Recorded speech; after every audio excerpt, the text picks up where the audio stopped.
Now, friends, welcome to Aviation, and in this video, I am stoked to finally say that X-Plane 1 2.4.0 is in its full public release.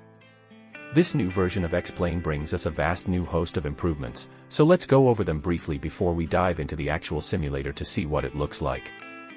Here is the Beta 1 section, where we can see all the new features and fixes that Laminar plans to add in the new update. We can see that the first section is for major new features. Let's hope they don't disappoint. The beta was released on December 19, 2025, but the full release has only been made public as of February 18, 2026. The first item of the list is multi-threaded scenery processing. What does this actually mean? Well, X-Plane has historically been notorious for being heavily CPU limited, as it does most of its work on a single CPU thread. What Laminar is promising here is for the scenery rendering to be split across multiple threads so that the simulator makes more efficient use of your CPU, thus reducing a CPU bottleneck and, potentially, substantially boosting performance on systems with weaker CPUs. We'll be testing this later, so stick around for that. Besides this, we also now have native support for the Tobii eye tracker, improvements to ACARS, a new custom airport of Bilbao, as well as improved aircraft and avionics. There were also various improvements made to Laminar's flagship default aircraft for X-Plane 12, the A330-300. I won't go into too much detail here, but you can go read it yourself if you want to. Besides this, a few changes to the default 737-800, Cirrus SR-22 and Cessna Citation X were also made. Avionics were also improved, along with AI aircraft and VR functionality. Performance improvements were made for AMD X3D CPUs, and FXAA has gotten a boost since cockpit blurriness has been reduced. And we're left with some final miscellaneous updates. Now let's go into the sim and see what all this actually looks like. First of all, as soon as we load in, we can see we got a new homepage, which looks really sick in my opinion. But without further ado, let's load into a flight. There's no use staying here. Since many improvements were made to Laminar's default A330, let's try that, at, say, London Heathrow.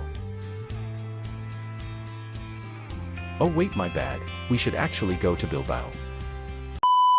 One eternity later. So, ladies and gentlemen, we are now at Bilbao Airport, with its striking main terminal building right there. The scenery around here is really nice, I must say. I'm not really an expert in aircraft systems and all that, so I can't really judge the upgraded A330, but I can say that this scene here does look very good indeed. We're back now in London Heathrow, where I was previously CPU limited, and here we're going to test how effective the new multi-threaded scenery processing is. May I divert your attention now to the top left corner, where the performance metrics are displayed. I'm having a CPU frame time of about 0.03 seconds, whereas my GPU time is sitting below it at around 0.024 seconds. This suggests that we are unfortunately still CPU bound, although these figures are a bit better than before the update. Still, these results slightly disappointed me. If you're experiencing a big performance boost, please let me know in the comments. We're also in the new Aerolíneas Argentinas livery for the default 737-800, which looks pretty good in my opinion. For our final test, we are seeing what the improved FXAA looks like. Laminar has removed FXAA processing entirely from cockpit displays to avoid the blurriness it causes. Let's zoom in on the primary flight display here, and honestly, I think this is a job very well done by Laminar. By the way, I have disabled MSAA completely and this is purely FXAA. The edges look very crisp and clear.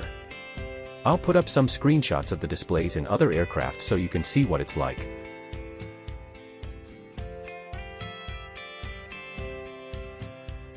And that concludes our quick overview of X-Plane 1 2.4.0. If you found this helpful, please leave a like and subscribe. Thanks and see you soon.